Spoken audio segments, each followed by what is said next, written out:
Buenas noches, que Dios los bendiga. Bienvenidos a esta casa de oración, Puerta del Cielo.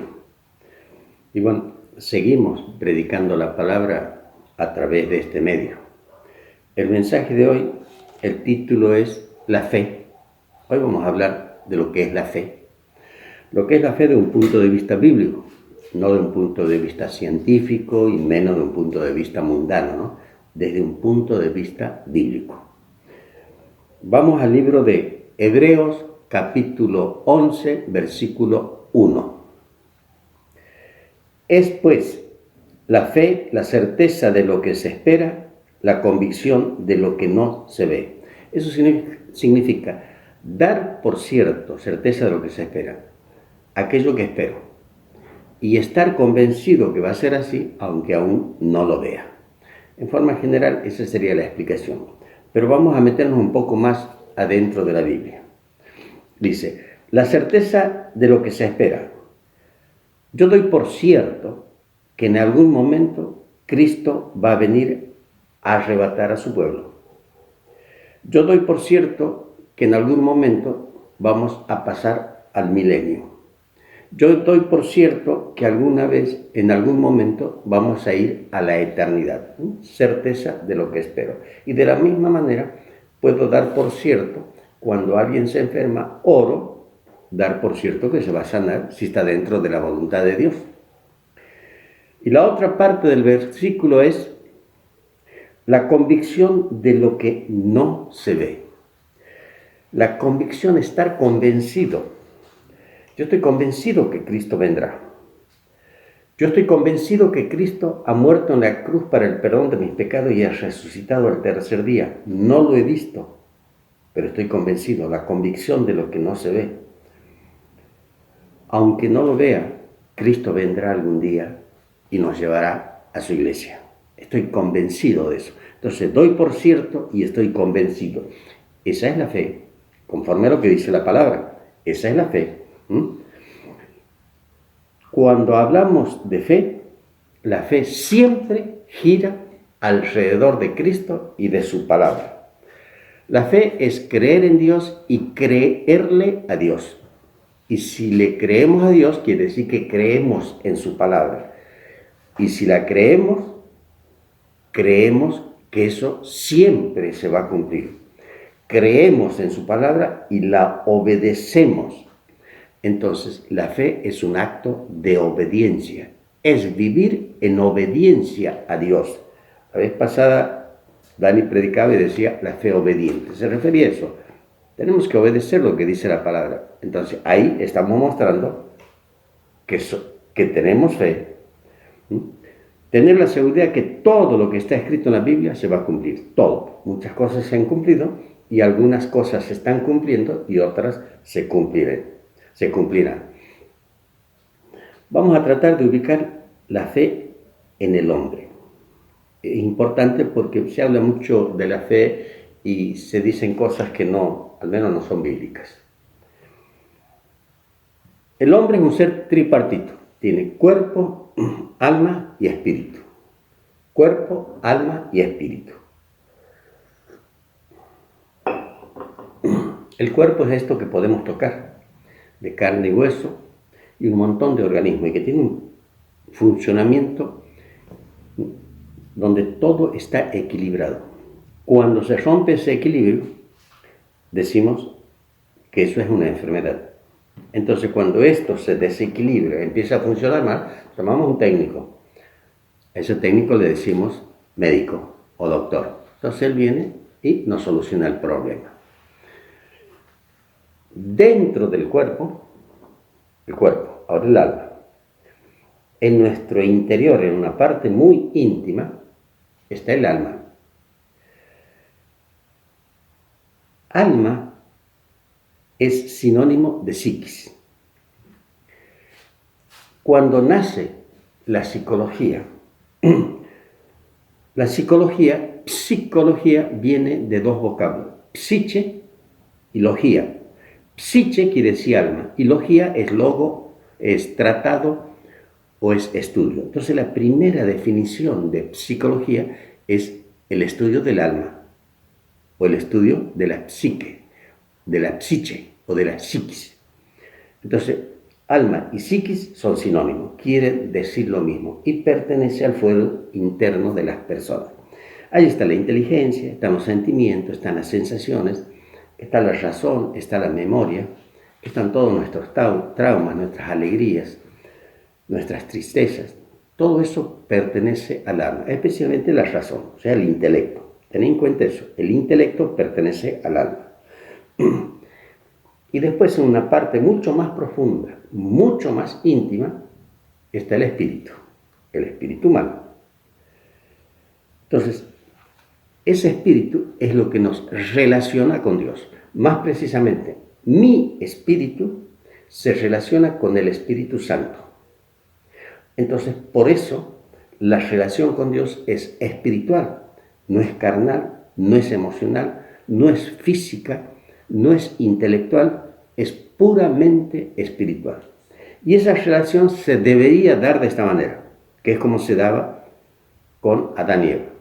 Dios se relaciona con su Espíritu Santo se relaciona con mi espíritu se relaciona con mi alma, el alma gobierna este cuerpo. Entonces, si esa relación, esa cadena existiera en nosotros, viviríamos muy bien. Todas las personas viviríamos bien. La relación entre las personas sería buena. Pero esa relación se ha cortado con el pecado de nuestros primeros padres. Por eso religión quiere decir religar. O sea, la religión trata de llevarnos a volver a ligarnos a Dios, a volver a tener esa relación con Dios. Bueno, entonces tenemos el cuerpo, el alma y el espíritu. La fe está en el espíritu. El intelecto está en el alma o en la psiquis. Entonces, a veces tratamos de razonar y explicar todo lo espiritual y dentro de eso la fe.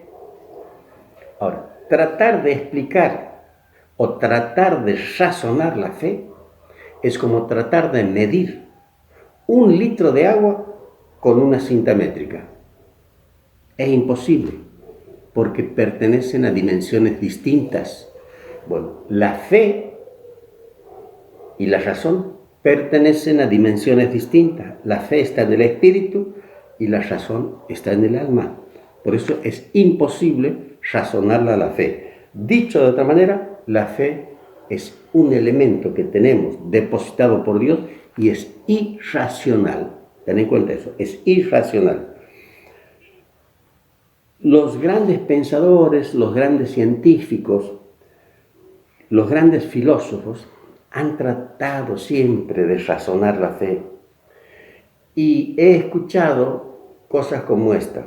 A partir de su incredulidad y a veces de su ignorancia bíblica, tratan de explicar con su pensamiento, que es almático, la fe que está en el espíritu, dimensiones distintas. Y por supuesto que siempre han fracasado porque no se puede explicar ambas cosas que pertenecen a dimensiones distintas.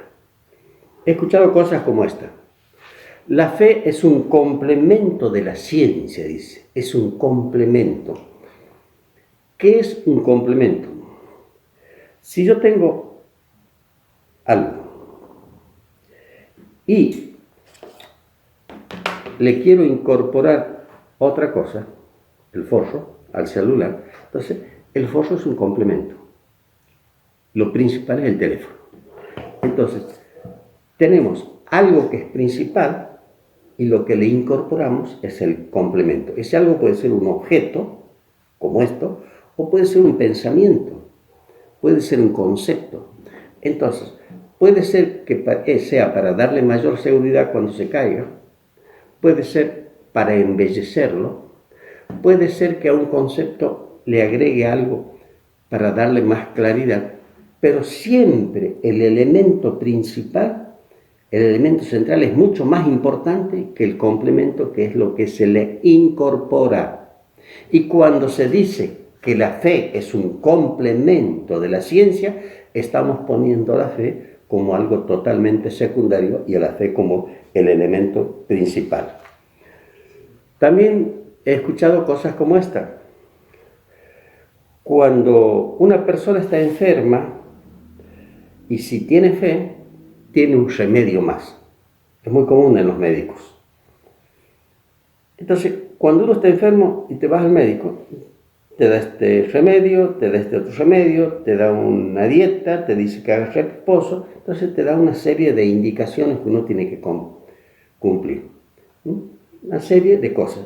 Una cosa más sería la fe. O sea, que la fe pasa a ser como una pastilla más que el médico te da para que te sanes. Cuando la ciencia toca límite, cuando la ciencia dice no va más, ante una enfermedad terminal, suelen decir los médicos, y puede que dure una semana, o un mes, un año, 5 años. Ante la desesperación, la fe a veces se presenta en medio de la desesperación. Saben que cuando hay un naufragio y queda algunos en medio del mar y de golpe alguien ve un palo grueso o una tabla grande en medio del agua, se va y se agarra a ese madero con desesperación porque sabe que con eso puede salvar su vida o la puede perder si es que se suelta. A veces la fe juega de esa manera, ¿no? Nos agarramos con desesperación y ahí empieza a funcionar. Entonces, cuando hay un enfermo con una enfermedad terminal y que los médicos le han dicho tanto tiempo, a partir de ahí en cualquier momento se corta o fallece. Entonces, esta persona viene a la iglesia y tiene fe y el ministro ora y le pone la mano. Entonces, por la fe de esa persona, de la persona enferma, o por la fe del ministro, o por la fe de ambos, esta persona recibe sanidad. O sea, Dios le da sanidad a través de la persona, de esas dos personas, del enfermo, del ministro o de ambos. La sanidad viene de Dios, la obra viene de Dios y se canaliza a través de estas personas. ¿Qué ha pasado? Ausencia total de ciencia, presencia total de fe. No podemos decir que es un complemento. Por el contrario, como ha estado mucho tiempo esta persona enferma, con dietas muy estrictas, por ahí se ha debilitado. Entonces el médico viene y le da un régimen de comida como para fortalecer su cuerpo. Pero ya está sano. Entonces ahí la ciencia empieza a actuar como si fuera un complemento. Entre la ciencia y la fe, si alguno actúa como complemento, es la ciencia con respecto a la fe, pero nunca la fe con respecto a la ciencia, porque la fe es lo que mueve la voluntad de Dios. Y Dios jamás va a ser un complemento del conocimiento humano. O sea, lo que puede Dios a través de la fe, la ciencia muchas veces no lo puede. No lo puede. La fe es un convencimiento muy profundo y muy fuerte que se da en las personas. Es un convencimiento muy fuerte. Y vos estás seguro que viene de parte de Dios. Yo te quiero contar un testimonio. Algunas veces ya lo he contado en la iglesia. Hace mucho, 20 años casi, nosotros éramos muy nuevitos en el camino del Señor. Entonces, un día, nuestro hijo el menor, Nicolás, se enferma, tiene problemas de garganta. No podía tragar porque le dolía la garganta. No podía tragar ni siquiera un poco de té. No podía tragar agua porque le dolía. No podía tragar ni su propia saliva. Este, entonces, mi señora no sé qué remedio le da, ya era tarde, y nos vamos a dormir y lo traemos a la cama nuestra, en el medio. Nico en el medio, habrá tenido más o menos 8 años, quizás 9. Estábamos dormidos y la pastora me habla. Nosotros no éramos pastores, éramos muy nuevitos en el camino del Señor. Y me dice, despertate, Nico está con mucha fiebre, vamos a llevarlo al médico. Me despierto. Algo me decía dentro mío que no era una cuestión de médico, era una cuestión espiritual. De todas maneras, hago un paréntesis. Si te enfermas, vete al médico, a no ser que tengas ese convencimiento muy fuerte. Pero primero está el médico. Si el médico no puede, hay que clamar a Dios. Bueno, te sigo con el testimonio. Me desperté y tuve ese convencimiento que era una cuestión espiritual. Y le digo a la pastora, mira, no es cuestión de médico. Vamos a orar. Y ella tomó eso y me dice, bien, vamos a orar. Nos arrodillamos al pie de la cama y nos pusimos a orar. Y oramos y reprendimos. Unos pocos minutos, ella le estaba tomando la temperatura y me dice, ya le he bajado la temperatura. Ah, bueno, nos volvemos a acostar. Yo me vuelvo a quedar dormido. Ella no ha dormido casi toda la noche. Eso es normal, ¿no? Las madres no duermen. Los papás dormimos como león, roncamos como león. Con esa noche yo era el león. Al rato me vuelve a despertar y me dice, he vuelto a subir la fiebre. Nos levantamos, nos arrodillamos al pie de la cama y oramos. Y la fiebre le bajó. Me dice, ya está, otra vez la fiebre normal. Y eso se repitió no sé cuántas veces, pero varias veces en la noche. Al día siguiente, habrán sido a las 9 de la mañana o 10, no sé, me levanto, la pastora ya se había quedado dormida, no había dormido toda la noche. Lo agarro a Nico, lo levanto, estaba dormido. Muy despacito lo llevo a la otra pieza donde tenía él su cama. Y en el momento que lo estaba depositando en la cama, él abre sus ojitos y me dice, me mira y me dice, papi, me siento muy mal, llévame al médico. Qué momento difícil, qué momento difícil. Las pruebas de fe en las que te pone el Señor siempre son difíciles. No sabía qué decirle. ¿Cómo le dices a tu hijo que no lo vas a llevar al médico cuando él te dice que está mal y te pide que lo lleves? ¿Cómo le dices que no? Entonces, lo que se me ocurrió fue decirle, mira, estoy por entrar a orar, ¿puedes esperar un ratito? Y me dijo, sí, puedo esperar un ratito. Entonces me fui a otra pieza, me puse de rodillas y me puse a orar. Empecé a clamar, a implorar.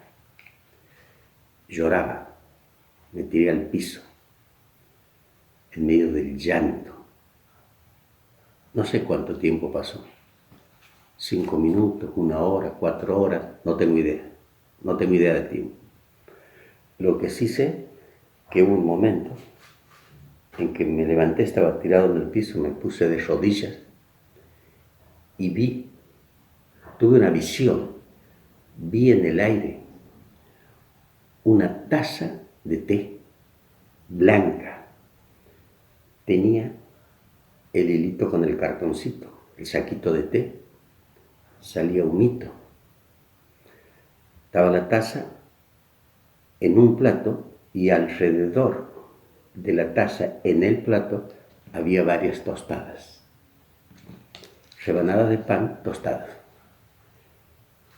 Y sentí dentro mío, no fue voz audible, algunas veces sí lo he sentido, pero en este momento he sentido dentro mío algo que me decía, ya está. Me paré, me fui a la pieza de Nico, entré, estaba despierto y le pregunté, ¿cómo estás? Ya me siento bien, papá, ya me siento bien, papi, me dijo. Papi, sí, hijo, ¿me podrías preparar una taza de té con tostadas? Agaché la cabeza, me fui a la cocina y en medio del llanto, lágrimas que corrían, le preparé la taza de té y le hice tostadas. La alegría porque él ya estaba bien, ya se había sanado, pero mayor alegría es saber que Dios te ha respondido, que Dios ante tu clamor ha hecho una obra.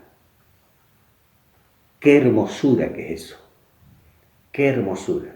Preparé el té, las tostadas, le traje y tomó el té y se comió la tostada. La noche anterior no podía tragar ningún líquido. Estaba sano, estaba sano. Bueno, la fe a veces es una prueba de Dios. Te pone en situaciones límites y difíciles. Entonces la fe es creer en ese convencimiento. Es creer en ese convencimiento. Pero tienes que tener la seguridad de que realmente viene de parte de Dios. Porque el diablo a veces te va a querer confundir. O a veces son pensamientos tuyos. Ese convencimiento y la certeza de que es así es cuando tienes intimidad con Dios. Si no, es muy probable que te enojes, que te equivoques. Es muy probable que te equivoques. Muchas veces Dios te habla. La fe es creer que eso es palabra de Dios. Te habla en tus pensamientos, lo sientes adentro, u otras veces es voz audible. Fe es creer que eso viene de parte de Dios. Es estar convencido. La fe es matar el yo. Es dejar de hacer lo que yo quiero para empezar a hacer la voluntad de Dios. Y para hacer la voluntad de Dios tengo que conocer cuál es su voluntad. Y para conocer esa voluntad tengo que tener intimidad con Él. Entonces la fe empieza con la intimidad con Dios, en la oración, en la búsqueda de Dios. Ahí vas a conocer la voluntad de Dios. Entonces la fe es obedecer a esa voluntad y no la mía. Hacer lo que Él quiere que haga y no lo que yo quiero que haga. Aunque no lo entienda, muchas veces no voy a entender por qué. Pero si es la voluntad de Él, lo tengo que hacer. Lo tengo que hacer. La fe es creer en la soberanía y en la omnipotencia de Dios. La soberanía significa que Dios tiene autoridad sobre toda autoridad. No hay mayor autoridad que la de Él, ni siquiera algo que se acerque. Y la omnipotencia es que Él puede todo, todo. Entonces cuando oras, ora pensando en esa omnipotencia y en esa soberanía. Si está dentro de su voluntad, Él lo va a hacer. Tienes que estar convencido que va a ser así, aunque no lo veas. La convicción de lo que no se ve. Dar por cierto que va a ser así. Tener la certeza de que va a ser así. Estamos pasando un momento muy difícil en todo el mundo con el tema del COVID-19, esta pandemia, esta cuarentena. Llegan noticias cruzadas de todos lados, distintas noticias. Hay quienes dicen que ese virus ha sido creado en un laboratorio, elaborado en un laboratorio y después lanzado intencionalmente. ¿Por qué? Dicen que el planeta Tierra tiene una superpoblación y en poco tiempo no va a alcanzar el alimento para toda la gente. Entonces, hay que tratar de eliminar una gran cantidad de gente para que los que queden vivos puedan alimentarse.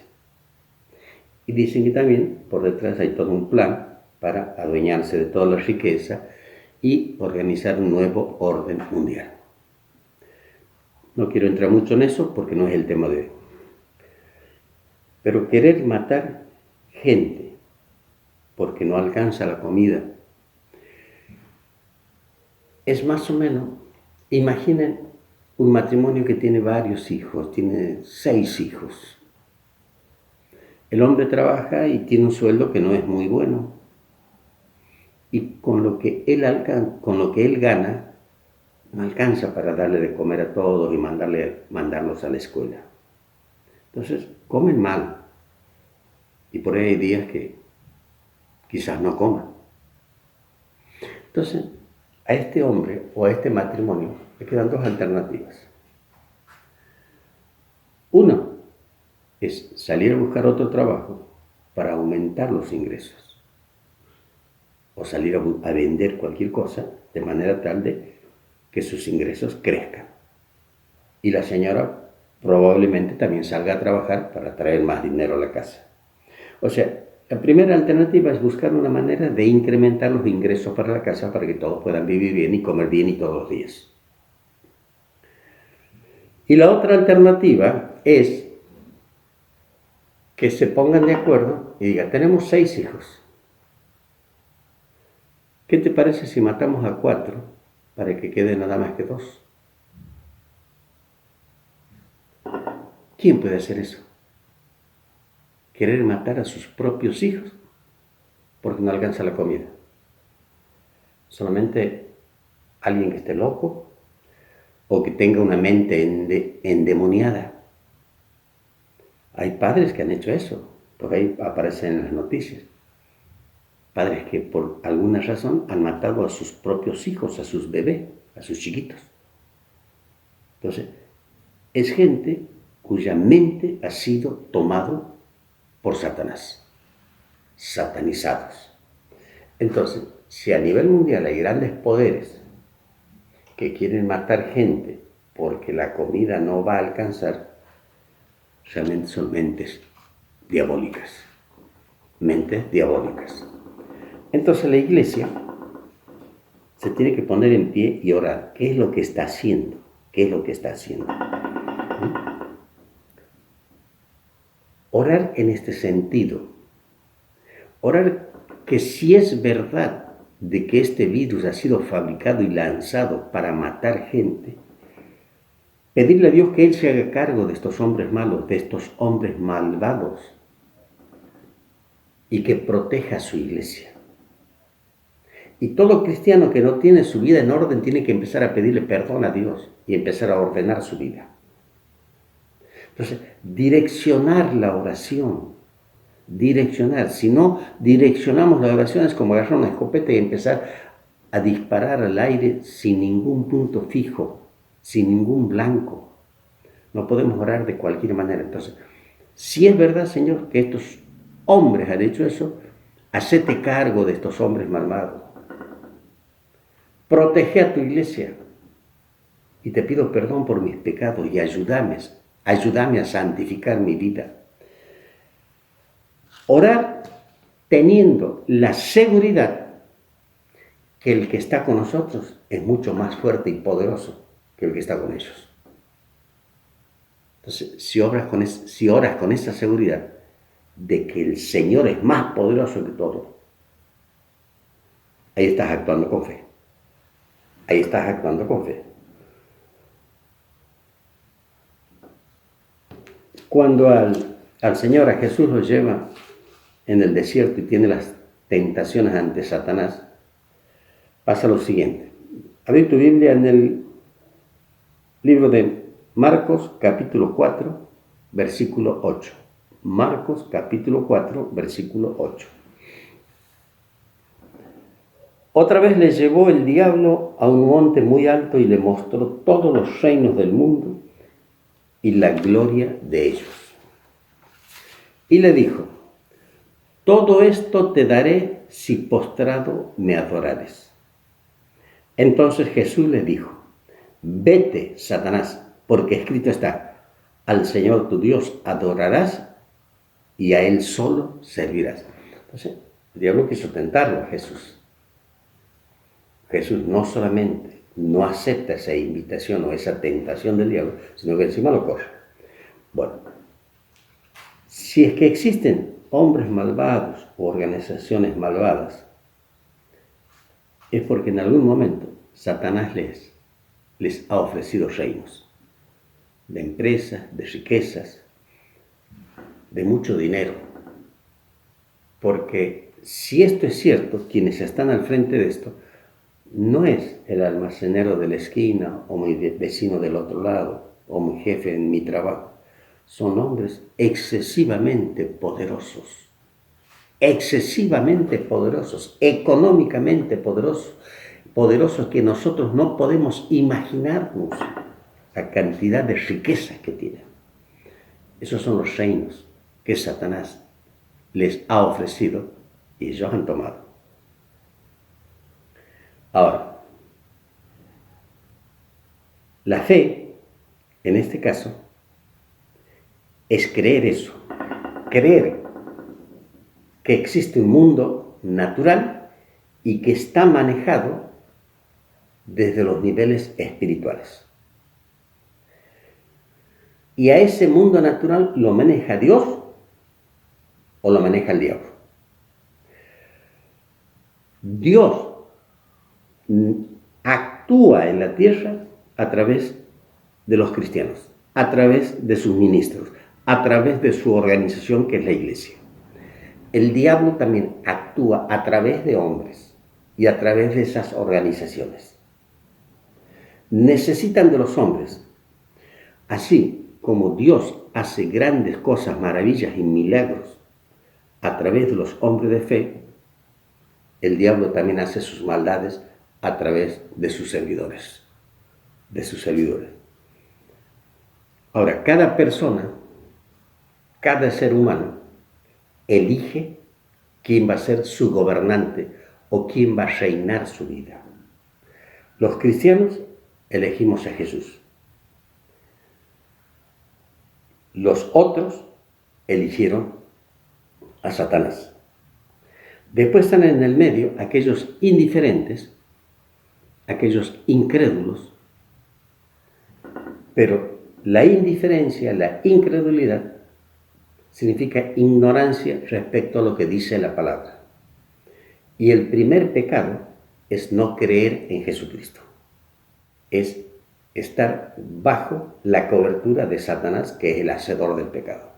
O sea, los incrédulos y los indiferentes, sin saber, están bajo la cobertura del diablo. Nosotros los cristianos estamos bajo la cobertura de Dios.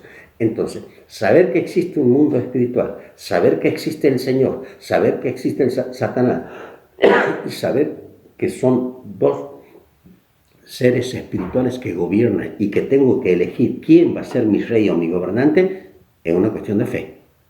Es una cuestión de fe.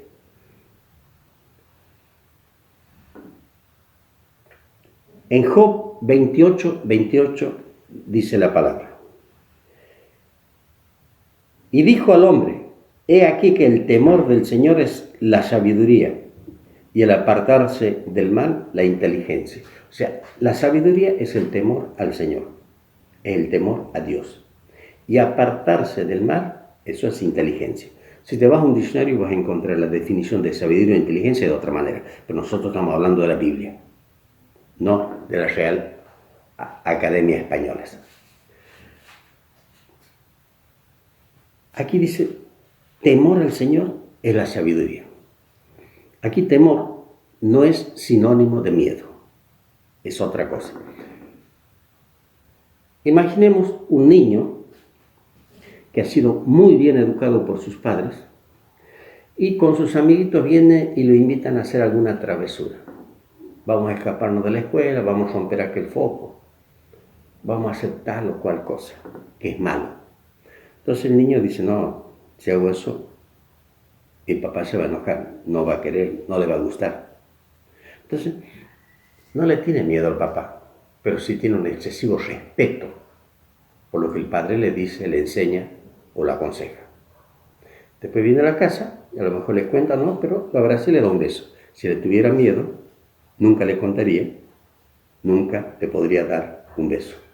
Entonces, en este caso, el temor es ese respeto superlativo. Ese es el temor al Señor, ese gran respeto a Dios. Y el chiquito dice, no, cuando los amiguitos lo han invitado a hacer una travesura. Dice no. Entonces, ahí se ha apartado del mal. Esa es la inteligencia. Entonces, fíjense, este niño dice, muestra respeto por su papá, no hace la travesura. Ese acto de no hacer la travesura es alejarse del mal. Entonces, el respeto y el alejarse del mal, o el temor y el alejarse del mal, son un mismo acto, un mismo concepto, una misma conducta. Entonces, la fe es tener ese temor o ese máximo respeto por Dios y alejarnos de todas las cosas malas. Y ahí ponemos en práctica la inteligencia, sabiduría, inteligencia. Entonces podríamos decir que sabiduría e inteligencia es obediencia a la palabra de Dios.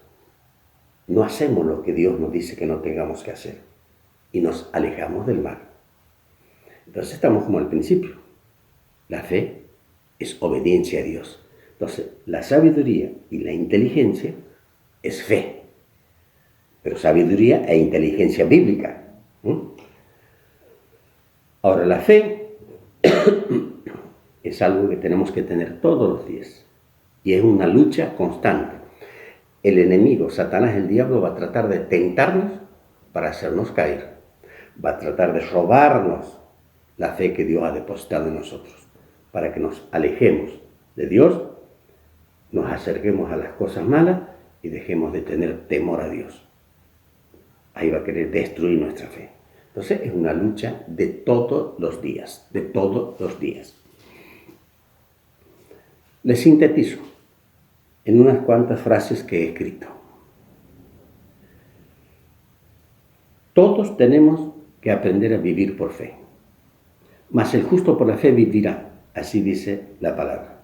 ¿Qué significa vivir por fe?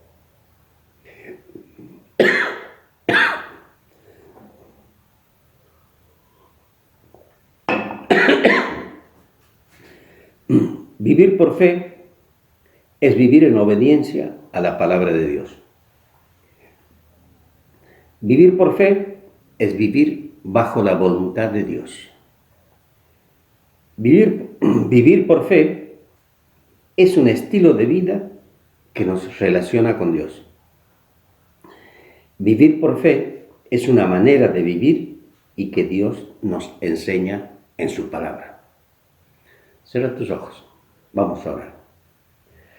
Padre, Señor, bendito Dios, en el nombre de Jesús, hemos predicado tu palabra, esa bendita palabra, esa hermosa palabra, esa verdad, la única verdad que aceptamos.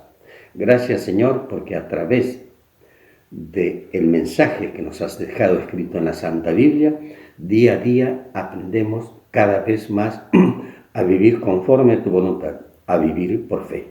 Gracias por ello, Señor, en el nombre de Jesús, y todo sea para tu gloria. Amén, amén y amén. Que Dios te bendiga, iglesia.